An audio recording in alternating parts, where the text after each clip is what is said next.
refus de parvenir n'implique ni de manquer d'ambition, ni de bouder la réussite. Juste de réaliser à quel point ces deux notions gagneraient à davantage de singularité. Elles sont aujourd'hui normées par des codes sociaux qui n'ont que peu en commun avec les aspirations individuelles, ni d'ailleurs avec l'intérêt collectif. La société moderne tente de nous convaincre que les possessions matérielles, si à 50 ans on n'a pas une Rolex, c'est qu'on a quand même raté sa vie, la belle voiture plate garée devant la jolie villa sont le meilleur raccourci vers le bonheur. Or, nul besoin de sortir de l'ENA pour constater que le niveau de bien-être cesse de progresser au-delà d'un certain seuil de confort matériel et que la course au superflu provoque des désastres sur le monde vivant, humain comme non humain. Entre la frustration sociale que génère l'appétit de consommation exacerbé artificiellement jusqu'à devenir insatiable et les ravages de l'extraction de ressources naturelles pour fabriquer ces produits destinés à nous être vendus, le bilan est atterrant. Sur les 10 limites planétaires identifiées par un groupe de chercheurs en 2009, 4 ont déjà été dépassées. Changement climatique, extinction de la biodiversité, cycle de l'azote et du phosphore, les conditions de vie sur Terre sont aujourd'hui menacées. Le croisement d'études et rapports scientifiques indique que nous sommes à l'orée d'un possible effondrement civilisationnel. Qu'il s'agisse de réduire la probabilité que l'effondrement arrive, d'en atténuer la criticité, c'est-à-dire la violence de l'impact, ou de préparer l'après. Il est aujourd'hui vital, au sens littéral, de modifier nos modes de vie et d'apprendre à vivre avec moins.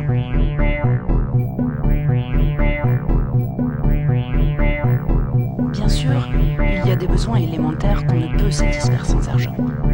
Il y a des moments durs et le refus de parvenir doit s'accompagner d'une réflexion politique sur le renforcement des services publics, ce capital commun de ceux qui n'en ont pas. Mais traverser un moment dur quand vous l'avez choisi, quand vous vous sentez en phase avec vous-même, est très différent de le subir par la misère imposée et le contrôle qu'exercent d'autres sur votre vie. Faire un pas de côté n'est pas réservé à ceux qui ont le choix. Ce choix, chacun en possède une clé. Chacun en possède une clé.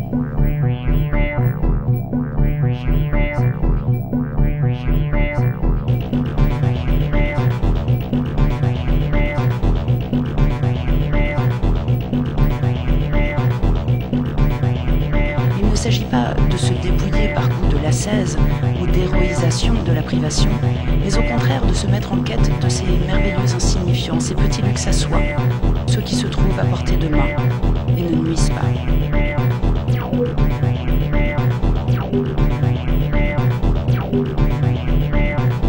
Si l'on veut que les plus démunis aient les moyens de refuser la pauvreté, il faut que les plus privilégiés refusent la richesse.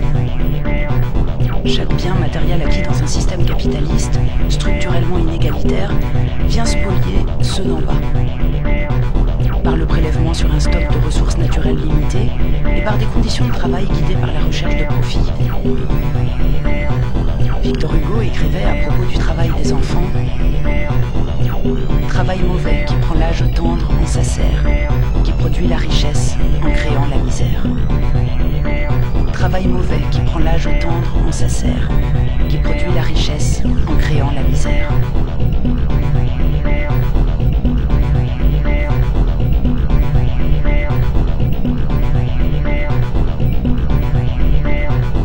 Pour que la pauvreté subie se transforme en frugalité choisie, il y a besoin de choix individuels mais aussi d'organisation collective. De services publics de proximité et de protection sociale qui permettent de couvrir les besoins fondamentaux, là où les mécanismes d'assurance privée ou de retraite par capitalisation ne font qu'exacerber la compétition entre des individus contraints à mettre de côté leurs propres choix, leur puissance d'agir et leur dignité pour accepter n'importe quoi.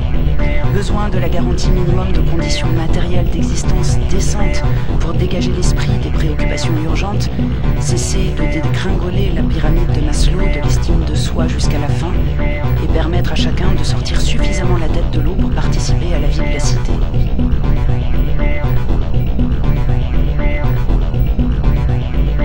Besoin de réduction du temps de travail et de temps libéré afin que le souci de l'intérêt général puisse s'engager et s'exprimer.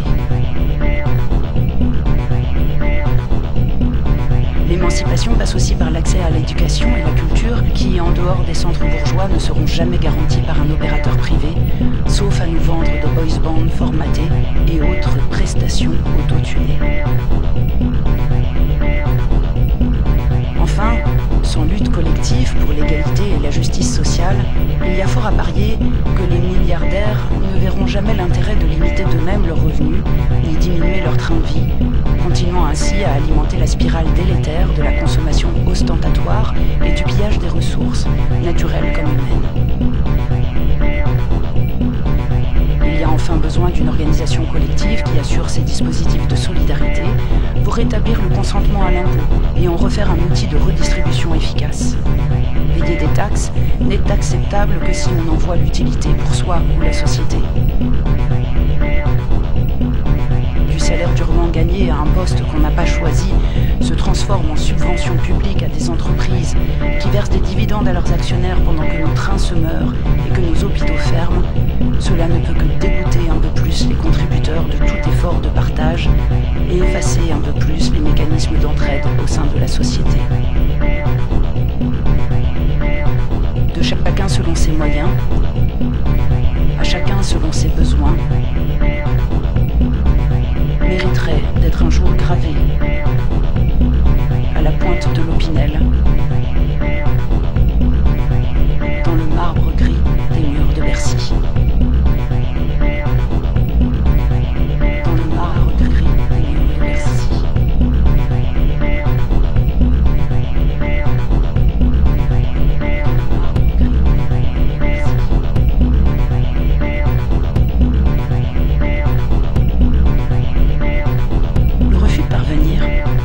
L'égalité choisie, la dignité que l'on ne place pas dans les colis piégés du système sont autant de choix individuels qui vont de pair avec le développement d'outils collectifs d'émancipation et de solidarité.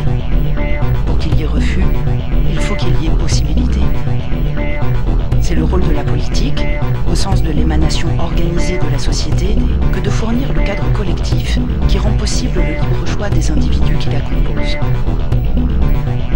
Sans doute gagnerait-on à se replonger dans l'individualisme social de l'anarchiste Charles-Auguste Bontemps, qui prônait un collectivisme des choses et un individualisme des personnes.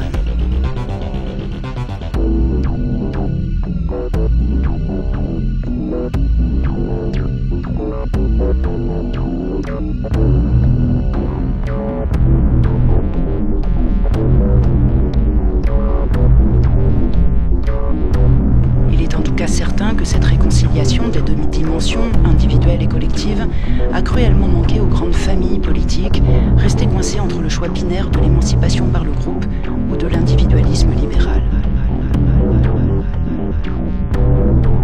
Nous avons aujourd'hui besoin d'une nouvelle matrice politique sur laquelle puisse se développer une éthique de l'émancipation, tout à la fois d'intérêt individuel, sociétal et terrestre.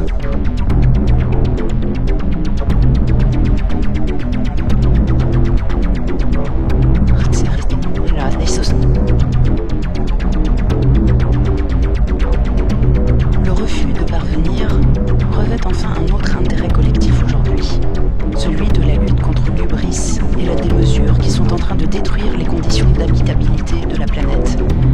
Il s'agit aujourd'hui de cesser de nuire.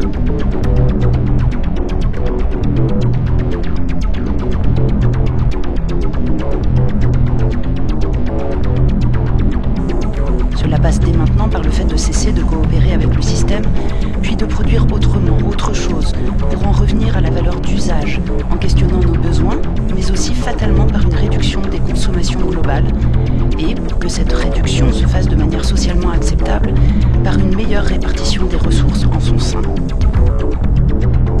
Le refus de parvenir peut être un outil au service de ce grand partage à établir.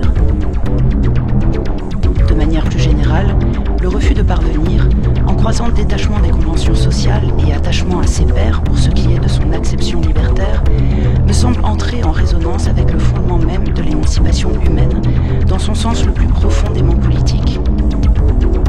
Celui de transformer ses difficultés individuelles en une force collective.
jamais assez que la révolution ne sert à rien si elle n'est pas inspirée par son idéal ultime.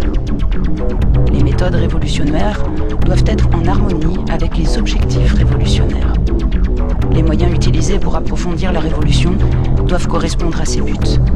En d'autres termes, les valeurs éthiques que la révolution infusera dans la nouvelle société doivent être disséminées par les activités révolutionnaires de la période de transition. Cette dernière peut faciliter le passage à une vie meilleure, mais seulement à condition qu'elle soit construite avec les mêmes matériaux que la nouvelle vie que l'on veut construire. La révolution est le miroir des jours qui suivent. La révolution est le miroir des jours qui suivent.